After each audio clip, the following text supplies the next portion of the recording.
শেখ হাসিনা সরকার পতনের পর থেকে আগের তুলনায় একেবারেই বিপরীতমুখী বাংলাদেশ ভারত সম্পর্ক, যার সবশেষ নজির বিএসএফের কাঁটাতারের বেড়া নির্মাণ কেন্দ্র করে সম্প্রতি চাঁপাইনবাবগঞ্জ নওগাঁ সীমান্তবর্তী এলাকায় দুই দেশের সাধারণ মানুষের উত্তেজনাকর উপস্থিতি।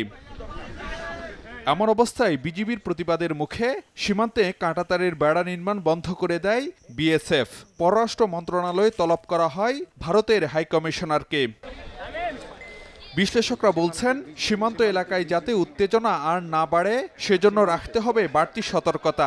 সীমান্তের ১৫০ গজের মধ্যে কোনো স্থাপনা নির্মাণ না করার যে কথা বলা হয়েছে, বাংলাদেশ ভারত ১৯৭৫ সালের সীমান্ত নীতিমালায় সেটিকে সম্মান জানানো উচিত দিল্লির।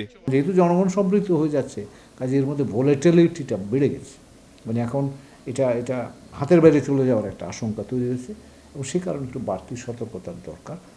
এবং দুই দেশেরই নীতিগত পর্যায়ে যে যোগাযোগ হয় সেই ক্ষেত্রে এই বিষয়টাকে মাথায় নিয়ে উত্তেজনা যাতে না বাড়ে সেই জন্য উদ্যোগী হওয়া প্রয়োজন। সীমান্ত থেকে ১৫০ গণ ভারত কি বাংলাদেশ কোনো দেশই কোনো স্থায়ী কাঠামো গড়বে না, এটাই স্বীকৃত। তো কাজে সেই কথাটা তাদেরকে মনে করিয়ে দিতে হবে। ক্ষোভটার যে ভিত্তিটা সেটা যদি না বুঝতে পারে তাহলে তো এই ক্ষোভটা বাড়বেই এবং এই ক্ষোভটাকে অনেকেই অনেক দল উপদল রাজনৈতিকভাবে ব্যবহারও করবে। বিশ্লেষকরা মনে করেন, দুই দেশের স্বাভাবিক ও ভারসাম্যপূর্ণ সম্পর্কের জন্য বাংলাদেশের পরিবর্তিত বাস্তবতাকে বিবেচনায় নিতে হবে ভারতকে।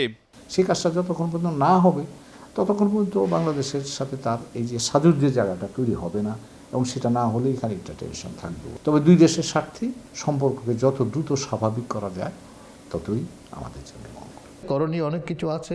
যখন ওই জনগণ কেন্দ্রিক সম্পর্ক করবে, একটা ভারসাম্য নিয়ে আসতে পারবে দুই দেশের, যে হ্যাঁ দুই দেশের লাভ হচ্ছে, তখন আমার মনে হয় না আজকের যে সমালোচনা সেটা থাকবে।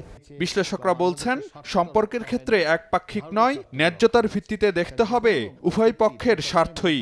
যে কোনো চুক্তি দুই সাইডের যদি লাভ না হয় তাহলে কিন্তু ওই চুক্তি থাকে না। ফারুক ভিয়া, রবিন, সময় সংবাদ, ঢাকা।